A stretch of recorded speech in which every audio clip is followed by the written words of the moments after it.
Welcome back, everybody. So, The Walking Dead, Season 1, Episode 5 review. Now, I have literally just finished watching this, so um, it's just fresh in my head, and I've forgotten exactly how much of a great episode this Episode 5 is. There's quite a lot going on. It's not a lot, like, kind of action packed, but there's a lot going on in this episode, which I actually generally really enjoy. So at the beginning of this episode, it's a follow on from the last episode where, God damn it, I cannot remember that blonde woman's name. Sister was killed at the end, and we get to see her basically holding on to her dead sister for the first probably 10 to 15 minutes in this episode.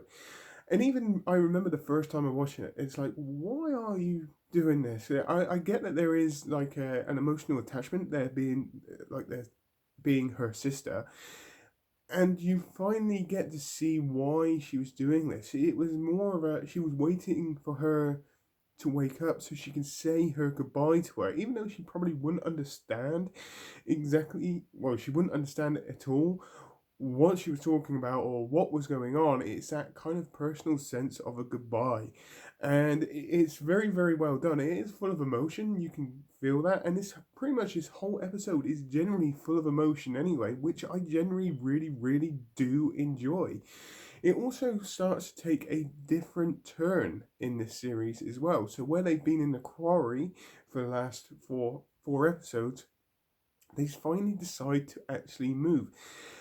There are many reasons for this move. Obviously, with I believe it's Jim that got bit. In this, slowly the fever is slowly starting to take over him, to the point where they want to try and help him if they can, and they make this decision to go to the CDC. And this that element of this is very good, because at the end of the day he knows he's done, he's over. He makes that choice to go, right, just leave me here, I'll be done, I'm okay. So they make that choice to leave it, and again, it's full of emotion. It's full of like kind of, even though it's like 4 episodes, you still get that attachment to these characters in this short space of time. And it generally shows in this one, especially when they're saying goodbye. There's this, to be fair, for an episode which not a huge amount happened, like action packed wise, a lot happened in this episode, a hell of a lot. And even moving on to Shane as well, there's a great scene with him in the woods, and where he actually literally turns the gun onto Rick, because there are cracks in this group starting to appear. The pressure of everything that's been going on, especially in the past episode, losing people, the grievance there as well. There's lots of cracks, there's lots of fear, there's lots of terrifying kind of thoughts going through people's head, and they are, to be fair, they play this out really well. But like I said, it does take a bit of a turn in this episode when they actually decide to leave the quarry or that camp to go and find the CDC, and it's a nice change. I think if they carried on with another episode at being the quarry, it would have started to be a little bit more boring. But where they've now moved away from this and are actually trying to find, or more traveling kind of side of it, it's generally a nice touch. And when they arrive at the CDC, you get to see that there is potentially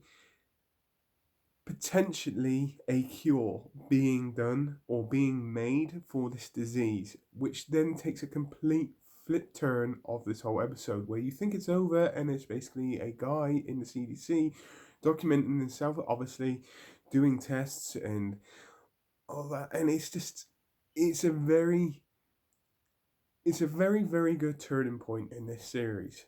I have to be honest with you. I think I generally enjoyed this episode more than I do the second one, because of strictly because of everything that goes on in this episode. It is very enjoyable.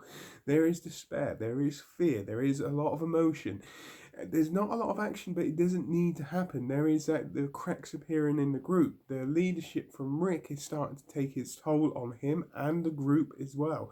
Shane is starting to question his leadership as well in this episode, which makes it very enjoyable. You know that it's starting to heat up, and I haven't watched the first season not properly for a while, so I can't really remember what happens in the next episode, which is going to be a pretty much a luxury, because when I actually finally get to watch it and then review it, it's just going to be even better. It's just that whole thing, that disparity at the end of Rick wanting the doors to open. He knows that there's somebody in there, but the rest of the group don't believe him, and yet you can feel that this is his last ditch attempt. He knows that somebody's in there. And it's that questionable decision of whether the guy is actually going to open up the door, and it just adds to the tension to this whole episode. This whole episode is absolutely fantastic from start to finish. I cannot lie in any way, shape, or form, and I really enjoyed it. Yes, it didn't need to have a lot of killing the walkers and all that kind of stuff in this. It was just mainly based around raw emotion, and I think this is the reason why I enjoyed this episode so much. So, on that note, please tell me what you think. Put it in the comments down below as normal. I hope you all have a great rest of the day, whatever you're doing. Please take care and goodbye.